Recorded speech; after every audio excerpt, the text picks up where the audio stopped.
வணக்கம்.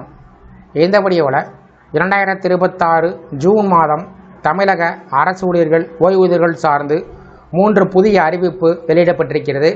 இந்த அறிவிப்புகளை யார் வெளியிட்டிருக்காங்க, அதே போல் யாரெல்லாம் பயன்பெற முடியும், அவர்கள் பின்பற்ற வேண்டிய வழிமுறைகள் என்ன என்பது குறித்து விவரங்களை பார்க்கலாம்.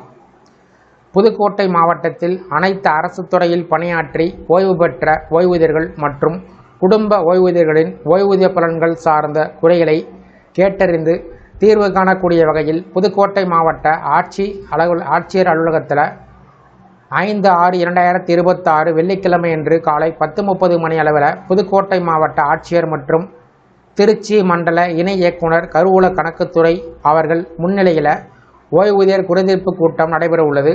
இது தொடர்பாக ஓய்வூதிய பலன்கள் குறித்து குறைகள் ஏதேனும் இருந்தால் மனு செய்ய விரும்பக்கூடியவர்கள் கீழே காணக்கூடிய படிவத்தில் தெளிவாக எழுதி அதனை தவறாமல் இரட்டை பிரதியில் 25/5/2026 தேதிக்குள் புதுக்கோட்டை மாவட்ட ஆட்சித்தலைவர் அவர்கள் அறிவிக்க வேண்டும் என்று அருணா அவர்கள் அறிவித்துள்ளார்.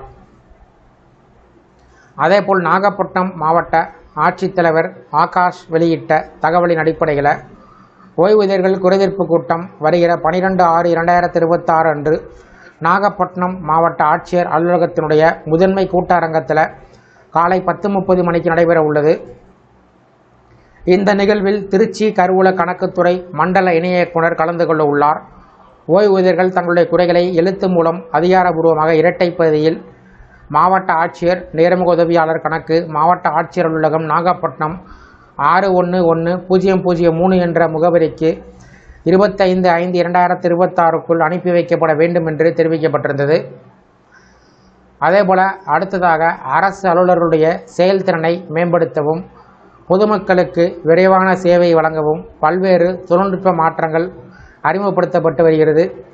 அந்த வகையில் தமிழக அரசு ஊழியர்களுடைய வருகை பதிவை மேலும் துல்லியமாக கண்காணிக்கக்கூடிய நோக்கத்தில் ஜூன் 1ஆம் தேதி முதல் முக அடையாளம் ஃபேஸ் ஐடி மற்றும் பயோமெட்ரிக் அடிப்படையிலான வருகை பதிவை கட்டாயமாக அமல்படுத்த உத்தரவிடப்பட்டிருக்கிறது.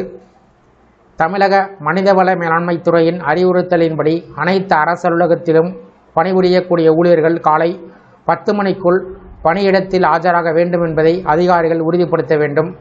இதற்காக வருகைப்பதிவு புத்தகத்துடன் சேர்த்து பயோமெட்ரிக் மற்றும் முக அடையாள முறையில் வருகைப்பதிவு செய்யப்பட வேண்டும் என்று தெரிவிக்கப்பட்டுள்ளது. அதேபோல் மறு உத்தரவு வரும் வரையில் இந்த நடைமுறை தொடர்ந்து பின்பற்றப்பட வேண்டும் என்றும் கூறப்பட்டுள்ளது. அரசு அலுவலகங்களில் சில இடத்தில் ஊழியர்கள் தாமதமாக பணிக்கு வருவதாக தொடர்ந்து புகார்கள் எழுந்து வந்த நிலையில் இந்த புதிய நடைமுறை கொண்டு வரப்பட்டிருப்பது குறிப்பிடத்தக்கது. இந்த 3 அறிவிப்புகள் சார்ந்து உங்களுடைய கருத்துக்களை கமெண்ட் செக்ஷனில் பதிவிடுங்க. இந்த வீடியோ பிடிச்சிருந்தால் வீடியோக்கு லைக் பண்ணுங்கள். இந்த வீடியோவை அனைவருக்கும் ஷேர் பண்ணுங்கள். நன்றி.